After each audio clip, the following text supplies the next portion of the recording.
अस्सलाम वालेकुम, मैं हूं ज़ुएब जेजा और आप देख रहे हैं मेरा YouTube चैनल ज़ोहरा काज़मी में। आज क्या पेशरफ्त हुई। आज जिब्रान नासिर भी फट पड़े, आंख बगुला हो गए, गमो गुस्से का इजहार उन्होंने अपनी जो मीडिया टॉक है उसके दौरान किया। उन्होंने कुछ ऐसे इंकशाफात किए हैं, कुछ ऐसी बात की है जिससे वो मायूस तो दिखाई दिए, लेकिन अंदर से वो काफ़ी जो है वो पुख्ता उनके इरादे जो है वो नज़र आए। और उन्होंने आज एक बहुत बड़ी जो है वो बात की, और वो हमेशा इस तरह की बातें करते हैं, कोई उनको डर खौफ नहीं है, वो जब कोई केस करते हैं तो वो इसी तरह से करते हैं। आज उन्होंने ये कहा कि जज फैसला देने की सलाहियत नहीं रखते। ये बहुत बड़ी बात उन्होंने आज जो है वो की है कि जजेस जो है वो फैसला देने की सलाहियत जो है वो नहीं रखते हैं। और उन्होंने ये भी कहा कि एक और तरफ इशारा देते हुए कहा कि अगर जजेस सलाहियत नहीं रखते तो उनका फिर उनसे इख्तलाफ ज़रूर है, लेकिन उनको जजेस जो है वो प्यारे भी बहुत है, यानी कि अदालत का वो एहतराम भी करते हैं, अदालत उन्हें प्यारी भी बहुत है, लेकिन जो जजेस फैसला नहीं देते वो उनसे इख्तलाफ भी रखते हैं। और साथ ही एक और अहम बात पर उन्होंने जो है वो तवज्जो दिलाई है, वो ये है कि जो माहिर नफ्सियात की जो रिपोर्ट है उन्होंने कहा है कि उसको खुफिया रखा जाए। यानी कि जो माहिर नफ्सियात की जो रिपोर्ट जो तैयार हो गई है, जिसका मैंने आपको बताया था, उन्होंने कहा कि उसको खुफिया रखा जाए, उसको मंजर आम पर नहीं लाया जाए, उसको जो नुकात हैं उसको फिल वक्त, यानी कि जब तक अदालत में ये रिपोर्ट पेश नहीं हो जाती, जब तक इस रिपोर्ट को पब्लिक ना किया जाए, बल्कि इसको खुफिया रखा जाए।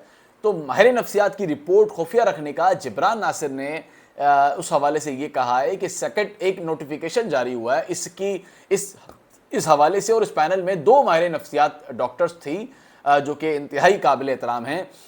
उनकी जो रिपोर्ट है उसको मंजर आम पर ना लाया जाए जब तक कि अदालत उस केस का फैसला नहीं कर दिए। और साथ ही उन्होंने एक और तरफ तवज्जो दिलाई, वो बहुत ही इंतहाई अहम है। जिब्रान ने कहा कि जो मुगविया है उसकी उम्र, अगर मुखालफीन कहते हैं कि 18 है, अगर 18 साल उसकी उम्र थी तो फिर आपने कैसे नादरा से उसका शनाख्ती कार्ड नहीं बनवाया, जबकि आपने तो कोई कसर नहीं छोड़ी झूठ बोलने की भी और कोई भी काम करने की, जाली कागजात बनाने की, तो फिर आपने कैसे उसका शनाख्ती कार्ड नहीं बनवाया। आपने शनाख्ती कार्ड इसीलिए नहीं बनवाया कि आपके पास उसकी उम्र जो है वो कम थी, और नादरा में इस तरह के शनाख्ती कार्ड पहले तो बन जाते होंगे, इस तरह के लोग भी पकड़े गए, लेकिन अब इस तरह के जो जाली काम है, बोगस काम है, अब वो नहीं होते हैं। और साथ ही उन्होंने कहा कि फिर आपने क्यों उसका शनाख्ती कार्ड नहीं बनवा लिया, क्यों आपने पासपोर्ट नहीं बनवा लिया, जबकि पहले ही पासपोर्ट उसका बना हुआ था, उसकी ट्रैवल हिस्ट्री थी, वो दुनिया में सफ़र कर चुकी है। लेकिन लेकिन लेकिन लेकिन लेकिन ये बड़ी अहम बात है कि शनाख्ती कार्ड आपने जो है वो क्यों नहीं बनवाया। शनाख्ती कार्ड अगर इनके हाथ बन जाता तो ये जो है वो हलचल मचा देते, ये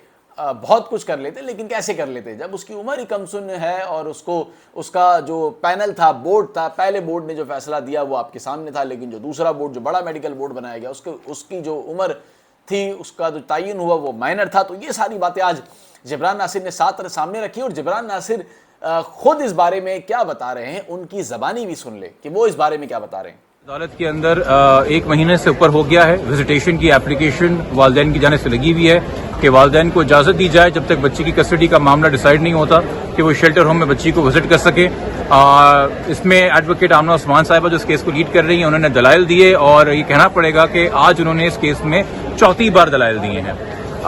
और ये इस केस में हमें कहते हुए कोई अभाव नहीं है कि एक अनप्रेसिडेंटेड किस्म की हियरिंग्स हो रही हैं। विजिटेशन एक अनएलियनेबल राइट है। वालिदैन का बच्चे से मिलना इतना अनएलियनेबल राइट है कि आपके इल्म में है कि जब एमएलओ की दरख्वास्त हाईकोर्ट सुन रहा था, जिसका मुलाकात से या मुलाकात के हवाले से जिसमें कोई प्रेयर या ग्राउंड नहीं था, उसमें भी अदालत ने इस बात को रिकग्नाइज किया कि 5 महीने हो गए हैं वालिदैन बच्ची से नहीं मिले हैं, और उन्होंने ना सिर्फ इजाजत दी मुलाकात की, बल्कि उन्होंने एक फैमिली जज की ड्यूटी लगाई कि वो बच्ची को जाके मनाएंगे, और अगर उसको कोई डर और खौफ है वो दूर करेंगे और उसे राजी करेंगे कि वालिदैन से मुलाकात करे। तो ये जब एक व्यू हाईकोर्ट ने लिया हुआ है, और हाईकोर्ट भी तस्लीम कर रहा है इस केस में, इन केस के हकाइक को देखते हुए कि एक अनएलियनेबल राइट है, आप इनकार भी करें, तब भी शरीयत के हवाले से, कानून और आइन के हवाले से गॉड मेड लॉ है, वालिदैन अंडर अ सिक्योर एनवायरनमेंट बच्ची से मुलाकात कर सकते हैं। अब यहाँ पे मुझे नहीं पता कि ऐसे कौन से नए ग्राउंड्स हैं, ऐसे कौन से नए फैक्ट्स हैं जिसकी वजह से जज साहिबा अभी तक फैसला करने से कासिर हैं। और अगर ये हमारी एप्लीकेशन डिसमिस होती है यकीनी तौर पे हम सबके लिए एक लर्निंग लेसन होगा। हम कानून के अंदर कोई नई तारीफ, कोई नई चीज पढ़ेंगे, क्योंकि हमारे इल्म में तो नहीं है कि जब तक कोई आपके पास प्रूफ ना हो, स्पेसिफिक प्रूफ ना हो कि वालिदैन ने अब्यूज किया है बच्चे को, वालिदैन ने जबर किया है बच्चे के ऊपर, तब तक आप विजिटेशन डिनाई करें। और विजिटेशन इसलिए भी अलाउ की जाती है क्योंकि जो आपसे मिलने आता है उसकी कस्टडी में बच्ची नहीं होती, बच्ची उसकी कस्टडी में होती है, इसकी कस्टडी पहले से सेफ समझी जा रही है अदालत से। इस तरह अगर वालिदैन के बीच में तलाक हो जाए और माँ के पास कस्टडी हो और बाप को विजिटेशन दी जाए, तो वो माँ की कस्टडी के अंदर बाप आके विजिट करता है। इस तरीके से चाइल्ड प्रोटेक्शन सेंटर है, उसको कस्टडी दी हुई है, उसके सेफ एनवायरनमेंट में वालिदैन ऑलरेडी मुलाकात करके आ चुके हैं। हाई कोर्ट तक ने समझा है कि ये जरूरी, इनकी मुलाकात जो है वो अनसेफ नहीं है।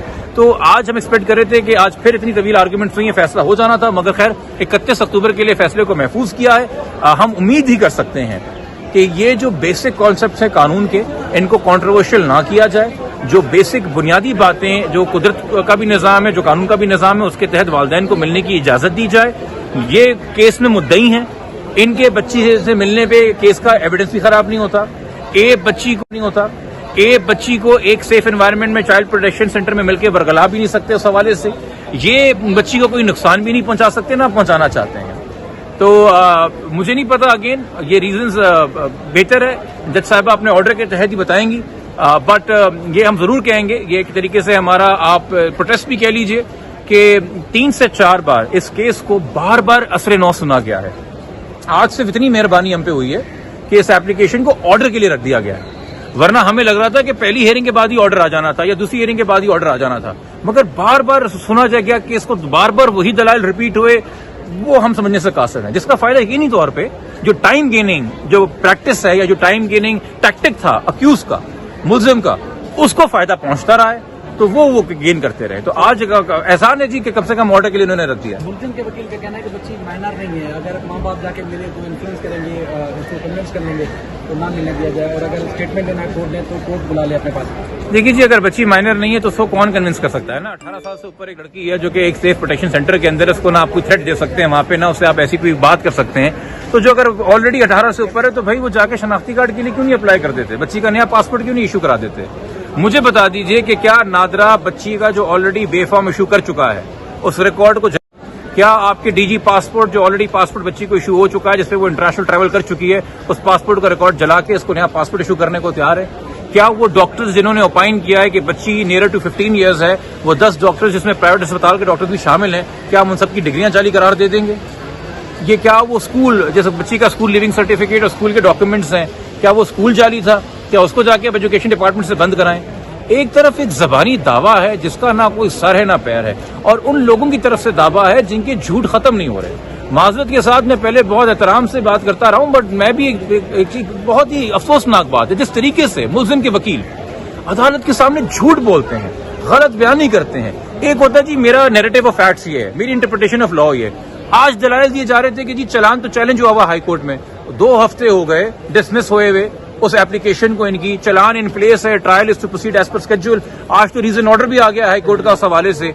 आप इतना मिसलीड कर रहे हैं as an officer of the court. इनके वकील भूल गए कि शायद मुल्जिम के वकील के अलावा इनकी ड्यूटी टुवर्ड्स द कोर्ट भी है, और कोर्ट को इस बात का एहसास करना चाहिए। और अगर देखिए जजेस, मुझे बहुत अच्छे लगते हैं जजेस जो मेरे हक में फैसला देते हैं, मुझे उससे ज्यादा अच्छे लगते हैं जजेस जो मेरे खिलाफ फैसला देते हैं, मगर बिल्कुल किसी को वो जजेस अच्छे नहीं लगते जो फैसला देने की सलाहियत नहीं रखते। आप फैसला दीजिए, बर वक्त फैसला दीजिए, तकाजे होते हैं कुछ अदालत के। जब ये आखिरी का जो ऑर्डर था उसके कुछ और पोर्शन थे, बच्ची से मेडिकल बोर्ड की टीम जाके जा रहे थे कि जी चलान तो चैलेंज हुआ हुआ हाई कोर्ट में, 2 हफ्ते हो गए डिसमिस हुए हुए उस एप्लीकेशन को, इनकी चलान इन प्लेस है, trial is to proceed as per schedule. आज तो रीजन ऑर्डर भी आ गया हाई कोर्ट का उस हवाले से। आप इतना मिसलीड कर रहे हैं as an officer of the court. इनके वकील भूल गए कि शायद मुल्जिम के वकील के अलावा इनकी ड्यूटी टुवर्ड्स द कोर्ट भी है, और कोर्ट को इस बात का एहसास करना चाहिए। और अगर देखिए जजेस, मुझे बहुत अच्छे लगते हैं जजेस जो मेरे हक में फैसला देते हैं, मुझे उससे ज्यादा अच्छे लगते हैं जजेस जो मेरे खिलाफ फैसला देते हैं, मगर बिल्कुल किसी को वो जजेस अच्छे नहीं लगते जो फैसला देने की सलाहियत नहीं रखते। आप फैसला दीजिए, बर वक्त फैसला दीजिए, तकाजे होते हैं कुछ अदालत के। जब ये आखिरी का जो ऑर्डर था उसके कुछ और पोर्शन थे, बच्ची से मेडिकल बोर्ड की टीम जाके विजिट करेगी, कुछ इस किस्म की इन्फॉर्मेशन है कि कोई मेडिकल? देखिए वो साइकियाट्रिस्ट ने अपनी आगे रिपोर्ट देनी है, उन्होंने अपनी कंप्लायंस करनी है, वो डायरेक्शन सेक्रेटरी हेल्थ को है। सेक्रेटरी हेल्थ ने एक नोटिफिकेशन इशू किया जो कि एक पब्लिक डॉक्यूमेंट है। 13 अक्टूबर को 2 डॉक्टर्स का बोर्ड बना है। अब उन डॉक्टर्स की जो मीटिंग है और मीटिंग में जो डिस्कशन है वो आपको पता है वो एक क्लाइंट और डॉक्टर प्रिविलेज होता है। वो बातें खुफिया ही रहनी चाहिए। और एक अच्छे मेंटल हेल्थ एक्सपर्ट के प्रैक्टिस का तकाजा यही है कि वो मुलाकातें और वो जो रिपोर्ट्स है खुफिया रहे, चूंकि अदालत ने उनको समन किया है तो वो अदालत के कहने के तहत ही वो एग्जामिनेशन हुआ है, तो जज साहब के सामने वो रिपोर्ट रखी जाएगी। पर जज साहब अगर उसे शेयर करते तो हम उससे तस्सा कर सकेंगे। हाईकोर्ट के ऑर्डर के बाद दोबारा माँ बाप की मुलाकात नहीं होती उस ऑर्डर के तहत? उस ऑर्डर के तहत तो एक मुलाकात थी ना, मजीद मुलाकातों के लिए तो हम यहाँ पे 1 महीने से एप्लीकेशन लगा के बैठे हैं। ठीक है, थैंक यू।